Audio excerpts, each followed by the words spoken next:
তিনি আবু বকর সিদ্দিক রাদিয়াল্লাহু তাআলা আনহুকে নিয়োগ দিয়ে গেলেন। আবু বকর সিদ্দিক রাদিয়াল্লাহু তাআলা আনহুর পরামর্শের ভিত্তিতে ওমর রাদিয়াল্লাহু তাআলা আনহুকে নিয়োগ দিলেন। ওমর রাদিয়াল্লাহু তাআলার মৃত্যু সজ্জায় তিনি 6 জনকে আব্দুর রহমান বিন আউফকে প্রধান করে একটি নির্বাচন কমিশন গঠন করেন। তিনি বলে গেলেন যে এই নির্বাচন কমিশন যেটা পরামর্শ ফয়সালা দিবেন সেটাই একেবারে জাস্টিস হিসেবে গণ্য হবে। আব্দুর রহমান বিন আউফ ওমর রাদিয়াল্লাহু তাআলার ইন্তেকালের পরে ঘরে ঘরে গিয়ে বিশেষ বিশেষ ব্যক্তিদের কাছ থেকে পরামর্শ নিলেন, ভোট নিলেন কাকে নির্বাচিত করা যায়। ম্যাক্সিমাম মানুষের ভোট গেল উসমান রাদিয়াল্লাহু তাআলা আনহুর ব্যাপারে।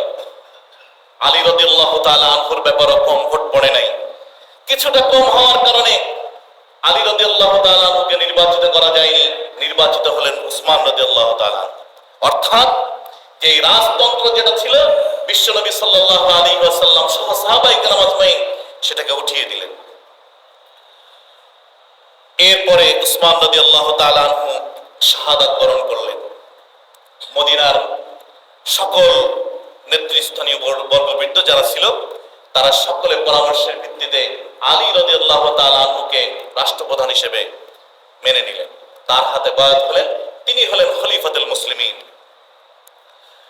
আলী রাদিয়াল্লাহু তাআলা আনহু যখন 40 হিজরিতে ইন্তেকাল করেন,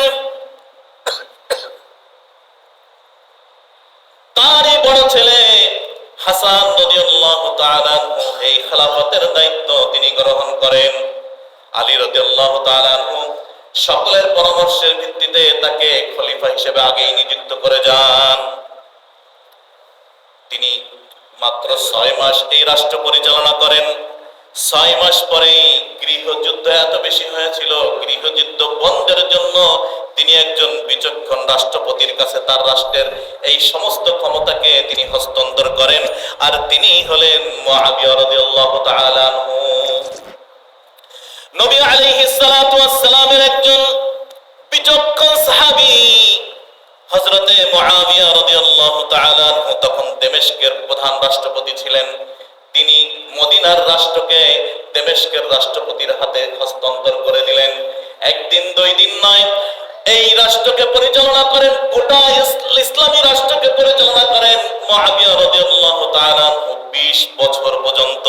60 হিজরিতে যখন তিনি ইন্তেকাল করবেন, ইন্তেকালের পূর্বে তিনি সকলের সাথে পরামর্শ করে তার ছেলে ইয়াজিদকে তিনি রাষ্ট্রপ্রধান নিয়োগ দিয়ে যান। ইয়াজিদকে রাষ্ট্রপ্রধান তিনি নিয়োগ দিয়ে গেলেন। এটা ছিল ইসলামী রাষ্ট্রের ধারাবাহিকতা। ইয়াজিদ যখন রাষ্ট্রপ্রধান হলেন, মুসলিম যে সমস্ত স্থানগুলো ছিল মুসলমানদের আন্ডারে ছিল, সকলে সেটা মেনে নিতে পারে নাই। বিশেষ করে কুফার লোকেরা, ইরাকের লোকেরা, মদিনার লোকেরা মেনে নেয় নাই। তারা ইয়াজিদকে না মানার কারণ ছিল ইয়াজিদের যোগ্যতার উপরে তাদের প্রশ্ন ছিল। রাষ্ট্র পরিচালনায় ইয়াজিদের যোগ্যতার উপর তাদের প্রশ্ন ছিল। রাষ্ট্র পরিচালনায় ইয়াজিদের দিনদারির উপর তাদের প্রশ্ন ছিল। এটা ছিল না যে তিনি রাজার ছেলে রাজা হয়েছে, এটা এরকম ছিল না। তিনি পরামর্শের ভিত্তিতে তাকে নিয়োগ দিয়েছেন।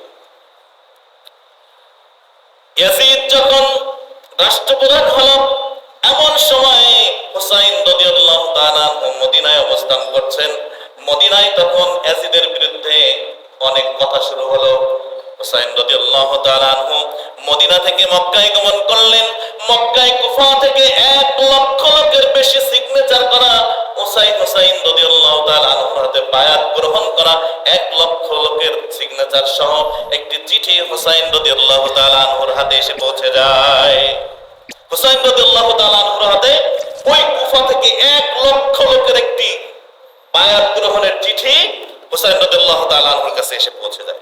হুসাইন রাদিয়াল্লাহু তাআলা আনহুকে বলা হয়, আপনি সুন্নাহকে জীবিত করার জন্য, রাসূলের দ্বীনকে পুনর্জীবিত করার জন্য আপনার এই রাষ্ট্রের পরিচালক হিসেবে রাষ্ট্রপ্রধান হওয়া দরকার। আমরা আপনার হাতে বায়াত গ্রহণ করছি। হুসাইন রাদিয়াল্লাহু তাআলা আনহু তিনি চিন্তা ফিকির করলেন, দ্বীনকে উজ্জীবিত করার জন্য, সুন্নাহকে উজ্জীবিত করার জন্য সে যেখানেই হোক আমার যাওয়া দরকার।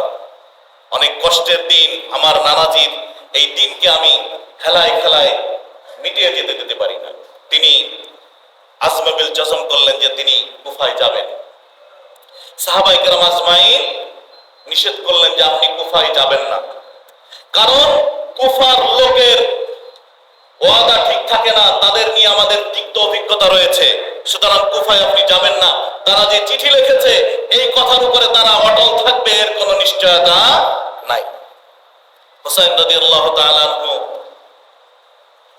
নিজের পরিবারের সাথে পরামর্শ করে মাত্র 19 জন পরিবারের সদস্য এবং আরো কিছু তার আহবাবদেরকে নিয়ে মোট 50 জনের একটি কাফেলা নিয়ে তিনি রওনা করেন কুফার দিকে।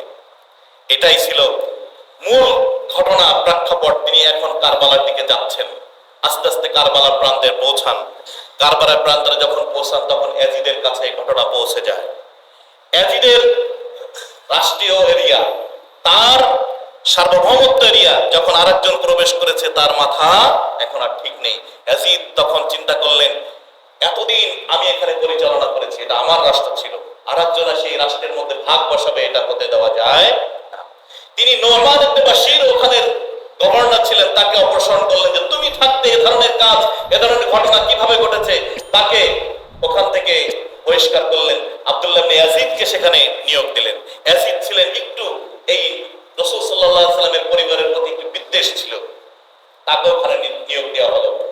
আল্লাহ রাব্বুল আলামিন যদি চাহে, হুসাইন রাদিয়াল্লাহু তাআলা আনহুর প্রতি যে অবিচার করা হয়েছে, হুসাইন রাদিয়াল্লাহু তাআলা আনহুর সাথে যেই নরপিচে কর্মটা করা হয়েছে, তাকে যেভাবে কষ্ট দেওয়া হয়েছে, তার পরিবারকে যেভাবে কষ্ট দেওয়া হয়েছে, আমরা এটাকে সমর্থন করি না।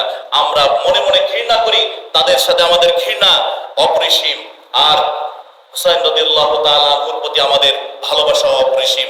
এর মানে এই নয় হুসাইন রাদিয়াল্লাহু তাআলা আনহুর প্রতি ভালোবাসা দেখাতে যে আমরা আর অন্য কোন সাহাবাকে গালি দিব, এটাও আমরা করব না।